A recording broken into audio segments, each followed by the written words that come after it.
The opening sentence this weekend from the Book of Wisdom is very dramatic.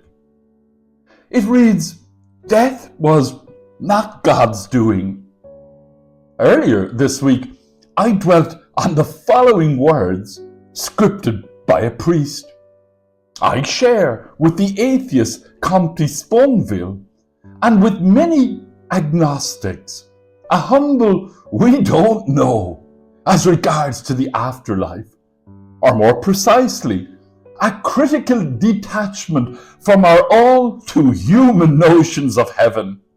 Yet I see in faith and hope that death will not have the last word, that the life of each of us and the history of all humanity will not end as a plunge into the void.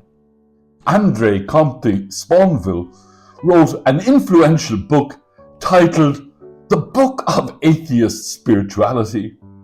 Of the three divine virtues, Comte Sponville only favors love.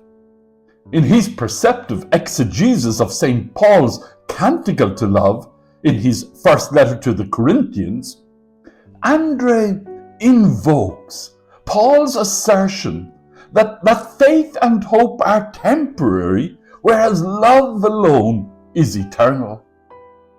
In the two gripping stories shared by Mark in today's Gospel, both faith and hope are very much alive. Jairus' agenda is simple and very urgent. His little daughter seems to be at the point of death, and he feels utterly powerless. In the second story, the woman has a similar strategy to Jairus, while Jairus indicated that if Jesus were to come, his daughter would live. The bleeding woman believed that if she only touched Jesus' clothes, then she would be well. The woman had nowhere else to go, neither to husband, nor to savings, nor to medicine. This woman has no name, but more importantly, she has no life. She is socially dead, yet this dead woman's faith will restore her to life. The woman who has been bleeding 12 years finds a way to not just blend in, but to step forward in faith. In Limerick this last week, the story of Natasha O'Brien being savagely beaten in public disturbed the masses. This week also, the pain, joy and ethics of surrogacy was center stage as new landmark legislation was approved in Ireland. Pope Francis won headlines in January of this year when he called for a global ban on surrogacy. International surrogacy researcher Daniele Tumininu Hansen is a theologian who has authored a book called Conceiving Family, a Practical Theology of Surrogacy and Self. Daniele acknowledges that women do indeed become surrogates out of desperation and are abused in the process, as Pope Francis says, but also adds that the experiences of intended parents, surrogates, and children are more varied and nuanced than Pope Francis's speech acknowledges. She points to a woman like Asian American Christian ethicist Grace Kao, who makes the choice for surrogacy for altruistic reasons and does not accept remuneration.